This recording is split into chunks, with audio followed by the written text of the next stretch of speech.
মাঝি tata কলা করদেবু total ଦବା ବନ୍ଦ କରିଦେବୁ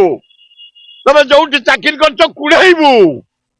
ଏ ଗରିବ ଲୋକଙ୍କୁ ତଣ୍ଟି ଚିପନି ତମେ ଗରିବ ଲୋକଙ୍କୁ ତଣ୍ଟି ଚିପି ଏମଏଲଏ ମନ୍ତ୍ରୀ ଟଙ୍କା ଦବ ଲୋକ ତମେ ମୁଁ ବାହା ଚତୁର ତମେ ପଣା ନଥିଲେ ଫିଟେଇ ଦଉଛ ଇଆଡେ କହିଲ ଇଲେକ୍ଟ୍ରିକ ବିଲ୍ ବନ୍ଦ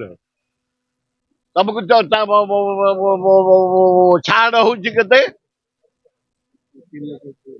ଆରେ କେତେ ଛାଡ କହିଥିଲା 300 ୟୁନିଟ ଛାଡେ ଏତେ ନାଇଁ ଗୋଟା ୟୁନିଟ 8487 କଣା କରିଦେବୁ ମୋହନ ମାଝି ଟାଟା କଣା କରିଦେବୁ ଟୋଟାଲ ଦବା ବନ୍ଦ କରିଦେବୁ ତମେ ଯୋଉଠି ଚାକିରି କରିଛ କୁଢେଇବୁ ଏ ଗରିବ ଲୋକଙ୍କୁ ତଣ୍ଟି ଚିପନି ତମେ ଗରିବ ଲୋକଙ୍କୁ ତଣ୍ଟି ଚିପି ଏମଏଲଏ ମନ୍ତ୍ରୀ ଟଙ୍କା ଦବ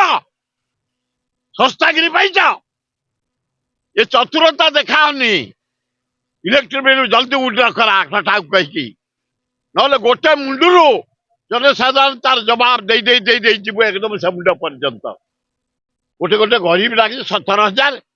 22,000 23,000 କେତେ ୟୁନିଟ କହିଥିଲା ଛାଡେ 300 ୟୁନିଟ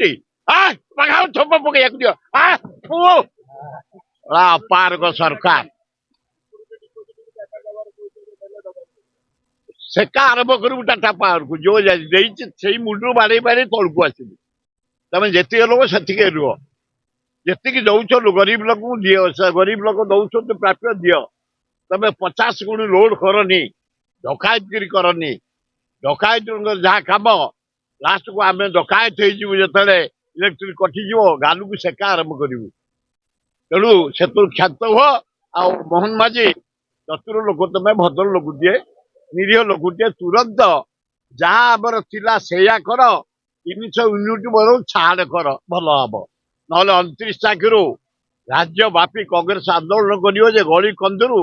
29 ଷ୍ଟାର୍ଟ କରିଦଉଛୁ ଆମେ ଯୋରେ ଇଲେକ୍ଟ୍ରିକ ପେମେଣ୍ଟ ଉପରେ ଟାଟା ଅତ୍ୟାଚାର ଉପରେ ଘୋର ଅତ୍ୟାଚାର କରୁଛି ତାପରେ ବିରାଟ ଆନ୍ଦୋଳନ 29 ତାରିଖରୁ କଂଗ୍ରେସ ଆରମ୍ଭ କରିବ ସେଥିପାଇଁ ସରକାର ମୋହନ ସରକାର ଦାୟୀ ରହିବେ ସବୁଠାରୁ ଆଗେ ଏବଂ ସଠିକ୍ ନ୍ୟୁଜ୍ ପାଇବା ପାଇଁ ଆପଣଙ୍କର ନମ୍ବର 1 ଚ୍ୟାନେଲ ୱାଲ୍ ନ୍ୟୁଜ୍ କୁ ସବସ୍କ୍ରାଇବ୍ କରି ରଖିଥାନ୍ତୁ।